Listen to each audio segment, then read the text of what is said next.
রিয়া আর রাহুল দুই ভাই বোন লং ড্রাইভে বাড়ি ফিরছিল। চারপাশে নির্জন রাস্তা, দূরে দূরে শুকনো গাছ, আকাশে অদ্ভুত নিস্তব্ধতা। হঠাৎ পেছন থেকে এক ভয়ঙ্কর পুরনো ট্রাক হর্ন বাজাতে বাজাতে তাদের গাড়ির খুব কাছে চলে আসে। ট্রাকটার গায়ে ময়লা নম্বর প্লেটটা অদ্ভুত, আর ড্রাইভারটা ঠিক যেন দেখা যায় না, একটা অন্ধকার ছায়া। তারা ভয় পেয়ে গাড়িটাকে সাইড করে দেয়। ট্রাকটা চলে যায়, কিন্তু কিছুক্ষণ পর তারা দেখে সেই একই ট্রাক একটা পুরনো চার্চের সামনে দাঁড়িয়ে আছে। ড্রাইভারটা বড় বড় বস্তা একটা পাইপের মধ্যে ঢুকিয়ে দিচ্ছে। জিনিসগুলো দেখতে মানুষের দেহের মতো। রিয়া ভয় পেয়ে বলে, চল আমরা এখান থেকে চলে যাই। কিন্তু রাহুলের কৌতূহল তাকে থামায় না। সে নিচে নামে, পাইপ দিয়ে ভিতরে ঢুকে পড়ে। আর ভিতরে ঢুকেই সে বুঝতে পারে সে জীবনের সবচেয়ে বড় ভুলটা করে ফেলেছে। চারিদিকে শুধু মৃতদেহ, দেওয়ালে ঝুলছে কাটা শরীরের অংশ, যেন কেউ ভয়ঙ্কর ভাবে এগুলো সাজিয়ে রেখেছে। রাহুল দৌড়ে বেরিয়ে আসে, তারা পালিয়ে যায়। কিন্তু সেই মুহূর্তেই তাদের ভাগ্য ঠিক হয়ে যায়, কারণ কেউ তাদের দেখে ফেলেছে।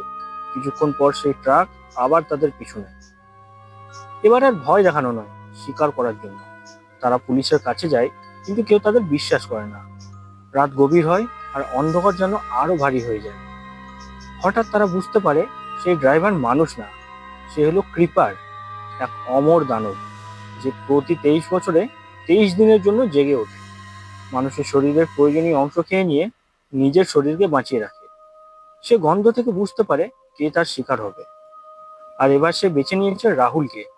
যতই তারা পালাবার চেষ্টা করে, ক্রিপার তাদের ছায়ার মতো অনুসরণ করে। মাঝরাতে ক্রিপার আক্রমণ করে, তার বিশাল ডানা মেলে। তার চোখ জ্বলে ওঠে, তার শক্তি অমানবিক। রিয়া মরিয়া হয়ে ভাইকে বাঁচাবার চেষ্টা করে, কিন্তু সে কিছুই করতে পারে না।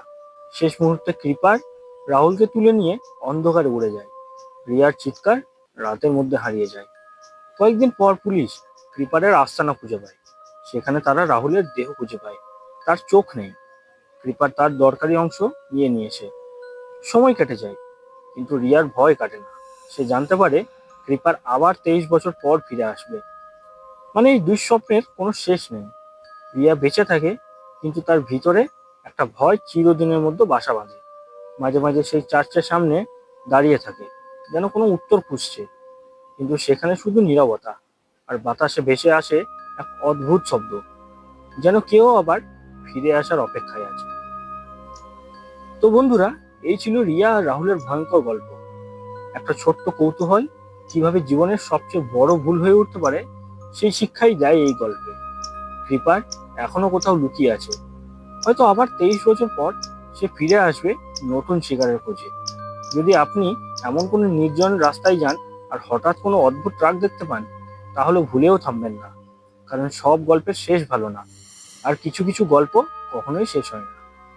যদি এই গল্পটা আপনার ভালো লেগে থাকে, তাহলে ভিডিওটাকে লাইক, বন্ধুদের সাথে শেয়ার, আর এমন আরো ভয়ঙ্কর গল্প শুনতে সাবস্ক্রাইব করে ফেলুন চ্যানেলটা। কমেন্ট করে জানান আপনি কি রাহুলের জায়গায় থাকলে নিচে নামতেন, নাকি সরাসরি পালিয়ে যেতেন।